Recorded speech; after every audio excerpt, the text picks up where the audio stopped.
She posted a story on Instagram thinking I couldn't see it. Ugh, my boyfriend's so boring, needs someone exciting. I screenshot it and posted my own. She's single now. She deleted everything, but the damage was done. I, 28 male, never thought I'd be writing this, but here we are.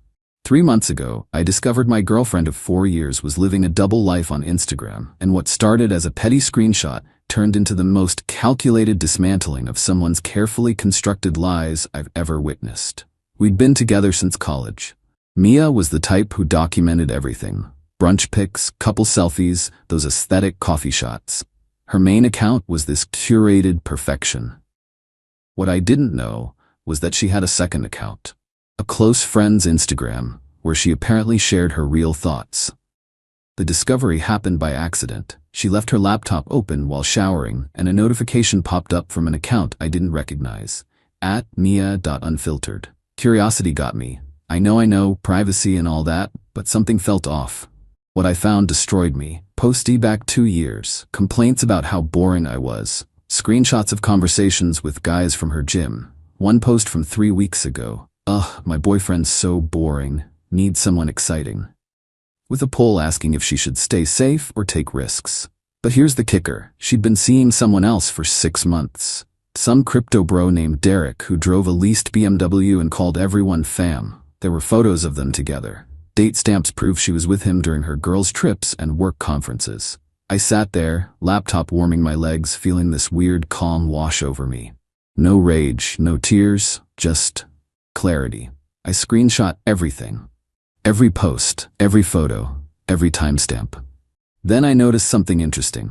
Her secret account had 147 followers. All her closest friends, coworkers, even her sister. People who smiled at me at parties. People who knew. That's when I decided I wasn't going to confront her. I wasn't going to yell or cry or beg for explanations. I was going to methodically dismantle the fake life she'd built. First, I created my own Instagram account, @JustTheTruthThough. Profile pic was a black square. Bio simply read, documentary purposes. I posted her boring boyfriend story with my caption, "She's single now." Then I added a few more screenshots, the ones where she bragged about using my Netflix password while at Derek's place, the one where she laughed about me paying for her yoga membership while she went to the gym with him instead. I tagged her main account. Within 10 minutes, my phone exploded. Mia calling. Texts in all caps. "What the hell are you doing? Take that down now. We need to talk." I didn't respond. Instead, I posted another screenshot, this one showing her and Derek at a restaurant on Valentine's Day. My caption, "I was told she was at her mom's that night. Mom must have gotten a makeover." Her friends started flooding my DMs, some apologizing, saying they didn't know how to tell me, others demanding I stop being petty and handle this privately. Shannon, her best friend, wrote, "This is really immature. You're embarrassing her."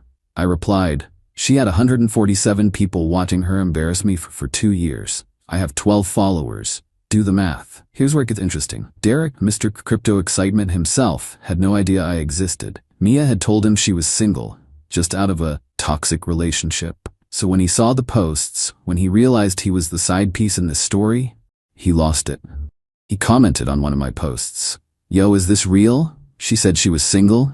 I DM'd him, not to fight, just sent him screenshots of her main Instagram, all the couple photos, the anniversary posts, the "I love my boyfriend" captions from just last week. Within an hour, Derek posted his own story. When you find out you're the side dude, with screenshots of their conversations. Mia's carefully separated worlds were colliding. She showed up at my apartment that night, mascara running, hands shaking. But not from sadness, from rage. "You're ruining my life," she screamed through the door. "I'm documenting it," I called back. "Big difference. Open the door. We need to talk like adults." Adults don't lie for 2 years, Mia. She tried every manipulation tactic, crying, apologizing, then back to anger. "You hacked my account. That's illegal. I'll call the police." "You left your laptop open. Your notifications were on. Try explaining the rest to them." She pounded on the door. "I made a mistake. People make mistakes." A mistake is forgetting an anniversary. This was a spreadsheet of lies. Eventually, building security made her leave. But Mia wasn't done. She went full damage control mode. posted a long story on her main account about how I was emotionally abusive and had invaded her privacy, how she'd been struggling with mental health and made some poor choices, but I was publicly humiliating her instead of supporting her healing. The gaslighting was Olympic level. Except I had receipts. So many receipts. I posted her message from 6 months ago. "Can't wait for dinner tonight, babe." Sent while she was literally in Derek's bed, based on the location data from another post. Her coworkers started unfollowing her. Her company had a strict social media policy, and someone had forwarded the posts to HR. Turns out bragging about calling in sick to spend time with your side piece isn't great for your professional reputation. Derek, meanwhile, went scorched earth. He found out Mia had been using the money he gave her for emergencies to pay for dates with a third guy she'd met on Hinge. He posted their Venmo transactions with captions like "emergency equals bottle service with Tyler apparently." Tyler. A whole third player I didn't even know about. Mia tried one last manipulation. She called my mom, crying about how she'd made mistakes but loved me and wanted to work things out. How I was being cruel and vindictive. My mom, bless her, simply said, "Honey, I follow his Instagram now. I saw the receipts." The best part? I hadn't broken any laws, hadn't hacked anything, hadn't threatened anyone. Just posted screenshots of things she'd already shared with 147 of her closest friends. Within a week, Mia's main Instagram went private, then deleted. Her LinkedIn mysteriously removed all mentions of her current job. Derek posted about focusing on himself and trusting his gut more. Tyler never publicly acknowledged anything, but his girlfriend tagged him in a post about surviving cheating, so that solved that mystery. And me? I kept the @JustTheTruthThough account up for exactly 30 days. Long enough for everyone who needed to see it. Then I deleted it, blocked Mia on everything, and started therapy. Because here's the thing about revenge. Even when it's justified, even when it's just serving someone the consequences of their own actions, it doesn't fix the betrayal. It doesn't erase 2 years of lies. It doesn't make you feel better, just emptier. But at least I wasn't the only one feeling empty anymore. A few weeks later, she texted me from a friend's phone, "I hope you're happy. You destroyed everything." I didn't respond. But if I had, I would have said, "No, Mia. You built a house of cards. I just opened a window." Anyway, that's my story. Take it or leave it. Just remember, if someone shows you their true self on a secret Instagram, believe them the first time. Update 1. Wow, this blew up. To those asking for updates, buckle up because the last 3 weeks have been absolutely insane. Remember how I mentioned Mia's job had strict social media policies? Well, turns out posting about fake sick days was the least of her problems. About a week after my original post, someone from her company reached out to me. Let's call him Nathan. He was from their legal department, very professional, very careful with his words. He wanted to know if I had any screenshots involving company property or information. I was confused at first. Then I remembered, in some of her @Mia.unfiltered posts, she'd taken photos at her desk, including one where she was bragging about her side hustle using company resources. Mia worked in marketing for a mid-sized tech company. Apparently, she'd been freelancing using their Adobe Creative Suite licenses, their client contact lists, and get this, she'd been doing work for their competitors using insider knowledge. One post literally said, "Just made $3K designing for competitor using all the templates from work. They'll never know." They knew now. Nathan asked if I'd be willing to provide the screenshots for an internal investigation. I said sure, but I wanted everything in writing that I was just a witness. I just forwarded what she'd publicly posted to her 147 friends. Meanwhile, Derek hadn't gone quietly into the night like I thought. Turns out Crypto Bro had receipts of his own. He started posting about how Mia had been borrowing money from him for months. Investments in her business ventures that were actually just shopping sprees and trips with Tyler. He had Venmo receipts totaling almost $15K over 6 months. His captions were savage. Invested in NFTs, invested in a compulsive liar. But here's where it gets really crazy. Tyler's girlfriend Jess reached out to me, not angry, just tired. She said Tyler had done this before, but this was her breaking point.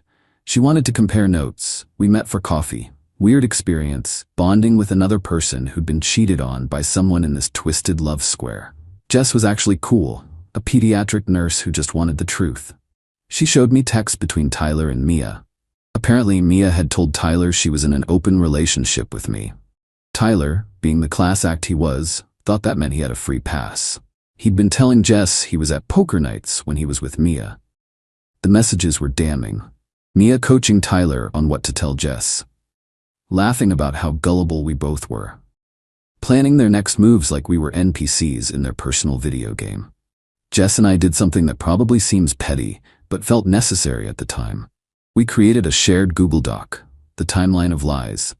Every date, every excuse, every contradicting story, cross-referenced with Instagram posts, text timestamps, and credit card statements. The pattern was insane. Mia had scheduled her life like a CEO managing multiple departments. Mondays and Wednesdays with me, Tuesdays and Thursdays with Derek. Weekends split between Tyler and whoever else caught her attention. Her color-coded calendar would have been impressive if it wasn't so psychotic. Then Mia made a crucial mistake. She tried to salvage her reputation by starting at TikTok. Day 1 of healing from a toxic relationship. How I survived emotional abuse. Red flags I ignored. She was painting herself as a victim of my revenge porn. Even though I'd never shared anything intimate. Just her own words and lies. But the internet doesn't forget. Someone found her old TikToks from a year ago where she was giving relationship advice. How to know if he's the one. Green flags in my healthy relationship, all while actively cheating. The comments were brutal. Her day 3 of healing video got ratioed so hard she disabled comments. Then she made another mistake. She went on a podcast. Some small relationship advice podcast where she knew the host. For 45 minutes, she spun this narrative about how she'd been trapped in an emotionally unavailable relationship and how she'd made mistakes, but was growing from the experience. The host, who clearly hadn't done her research, was eating it up. Until the live chat started flooding with links to the receipts. The host's face journey from sympathetic to horrified was something to behold. Mia, these screenshots, are these real? That's taken out of context. It says here you were with 3 different people? The relationship was complicated. But you just said you were trapped? The podcast episode was deleted within 2 hours. But the internet had already preserved it. Someone even made a supercut of every contradiction she made in those 45 minutes. Derek, meanwhile, had lawyered up. He wanted his money back. In her desperation to keep him around, Mia had signed actual loan agreements for some of the money. Legally binding documents that she probably thought were romantic at the time. So by the end of that month, she was facing a formal investigation from her company for misuse of assets and IP. The beginnings of a civil lawsuit from Derek for $15. Complete social exile from her friend group. Being professionally blacklisted in her industry. And that's when she played her final card. She showed up at my work. Security called me down to the lobby. There she was, looking rough, hair unwashed, designer bags replaced with a canvas tote, that perfectly curated image completely shattered. "Can we talk, please?" I agreed, but only in the lobby with security present. She broke down, not the manipulative tears from before, actual, ugly crying. She admitted everything. The cheating, the lies, the way she'd turned it into a game. How it started small and snowballed. How she got addicted to the thrill of juggling multiple lives. "I need help," she said. "I'm sick. I must be sick to do this." Maybe she was. Maybe it was some compulsive behavior, but that didn't erase the damage. "Get help then," I told her. But not from me. She asked if I could call off Derek's lawyers, if I could tell her company I'd been mistaken, if we could move past this. The audacity was almost impressive. "Mia, I didn't do anything but expose what you were already doing. These are your consequences." She left after that. Last I heard, she'd moved back with her parents in another state. Her LinkedIn still exists but shows no current employment. And me? Still in therapy. Still processing. Still getting random DMs from people finding the old screenshots and wanting to know what happened next. The funny thing is, I ran into Shannon, Mia's best friend, at a bar a couple of months back. After a few drinks, she admitted they all knew Mia was toxic. They'd watched her do this to 2 other guys before me. Mia was the charismatic center of their group, and nobody wanted to be on her bad side. She said they just didn't want to get involved. 147 people watched someone destroy multiple lives for entertainment, and no one said anything. That's almost worse than the cheating itself. Update 2. It's been 6 months since everything exploded, and I genuinely thought this story was over. I was wrong. About a month ago, I got a LinkedIn notification that made my blood run cold. Mia viewed your profile. Then another notification.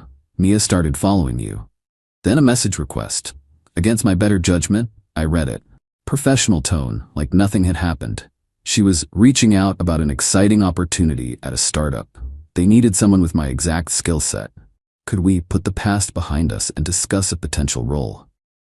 I did some digging. The startup was real. A marketing tech company with decent funding. The CEO? A guy named Marcus who, according to his Instagram, had been dating someone new for about 2 months. Someone whose face was never shown in photos but whose manicured nails and designer shoes looked very familiar. The pattern was starting again. But here's where it gets absolutely insane. Remember Jess, Tyler's ex? She messaged me that same day. Tyler had reached out to her, panicked. Apparently Mia had contacted him too. She was pregnant, or at least she was claiming to be. And she was saying it was his. Now, the timeline was suspicious. She would have gotten pregnant right around the time everything blew up, when she was juggling all 3 of us. Which meant, yeah, it could be any of ours, or none of ours. Tyler was freaking out. He'd just gotten his life back together, had a new job, was seeing a therapist. Now this. Derek had gone radio silent. His Instagram went private. But his best friend reached out to me, saying Derek had received the same news. Mia was telling each of us, individually, that we were the father. Her real addiction wasn't the men, it was the game. And when she started losing, she didn't fold, she just made bigger, more desperate bets. I immediately got a paternity test done, just to have it in my back pocket. I was clean, but that didn't solve the core problem. Then Mia made her next move. She sent all 3 of us an email from a lawyer, a real lawyer this time. She was seeking financial support for prenatal care and emotional distress, and was willing to do paternity tests after the birth. In the meantime, she was suggesting we could handle this privately, if we were reasonable. Derek's response was immediate and brutal. His lawyer fired back, demanding a court-ordered prenatal paternity test and stating they wouldn't pay a dime until parentage was legally established. He also leaked the email to our group chat with the subject line, "The scammer is back." Tyler, poor Tyler, was ready to step up if it was his. Jess told me he'd always wanted kids, and despite everything, he couldn't abandon a child. Me? I was done playing games. I forwarded everything to Nathan, my contact at Mia's old company. That's when Marcus, the startup CEO, entered the chat. Literally. He'd already grown suspicious of Mia's vague backstory and had hired a private investigator a week earlier. The PI had uncovered our drama and pointed him toward the public receipts. So when Mia gave him her phone to order food, he wasn't just scrolling randomly, he was looking for confirmation. He found our group messages. He called me directly. The conversation was surreal. "Bro, I need to know, is any of what I'm reading real?" I sent him the Google Doc Jess and I had made. All the evidence. All the timelines. His breathing got heavier as he scrolled. "She told me you were her abusive ex who was stalking her," he said. "She said Derek was a family friend who'd taken advantage of her. Tyler was supposedly a coworker who'd harassed her. We were all villains in her new narrative, and Marcus, successful startup founder, was her latest target." The PI had found more than just our drama. Mia had a pattern going back to college. She'd even pulled the pregnancy scare before, disappearing once she'd gotten enough support money. Marcus dumped her that night, but not before getting his own screenshots. Turns out she'd been using his company's demo accounts to run her own consulting business. Again. Corporate espionage, round 2. The startup's legal team got involved. Between them, Derek's civil suit, and her old company still building their case, Mia was looking at a future buried in legal fees and depositions. Then came the final twist. There was no pregnancy. Jess figured it out first. In one of Mia's new private Instagram stories, she couldn't help herself. She was at a wine tasting. Full glasses, not just posing. The metadata showed it was from the previous weekend. When confronted via her lawyer, the story changed. She'd tragically miscarried due to the stress we'd all caused her. But she'd never mentioned a miscarriage in her legal demands, just kept the pressure on for money. That was the final straw. The false claim of pregnancy to extort money was mail-in wire fraud. Last I heard, Mia is under active investigation for multiple claims of fraud and corporate espionage. Her parents have hired good lawyers, but the evidence is overwhelming. Derek is still in a protracted legal battle to get his money back, but his lawyer is confident. Marcus's company is pursuing charges aggressively. Tyler, surprisingly, just wanted to move on and be done with her. And me? I'm writing this from a coffee shop in a new city. I transferred offices, partly for a fresh start, partly because I needed distance from this insanity. Therapy helped, but location helped more. I still get messages about the story. Someone even wanted to buy the rights for a podcast series. I declined. This isn't entertainment, it's a cautionary tale about what happens when we ignore red flags, when 147 people stay silent, when manipulation meets social media. Mia's story became infamous in our city, a warning tale shared in whispers at bars and on dating apps. "Don't pull a Mia" became local slang for elaborate deception. The wildest part? Just last week, I matched with someone on a dating app. Her first message, "Just so you know, I only have one Instagram account and I'm terrible at keeping secrets." I laughed for the first time in months. Maybe there's hope after all, but I still screenshot everything. Trust, but verify, right? To those saying I went too far with my revenge, maybe. But I didn't create her lies. I just refused to keep them secret. Sometimes the best revenge isn't elaborate schemes. It's just letting someone face the consequences of their own actions. And to anyone currently living a double life, juggling multiple relationships, building elaborate deceptions, it's not worth it. The truth always comes out. And when it does, you won't just lose your partners, you'll lose everything. Mia went from having 3 guys who genuinely cared about her to facing a mountain of legal trouble and complete social exile, all because she couldn't stop lying. Don't be Mia. Last edit for those asking, yes, I'm okay now. Therapy works, kids. And no, I don't regret posting those screenshots. Sometimes the truth needs to be louder than the lies.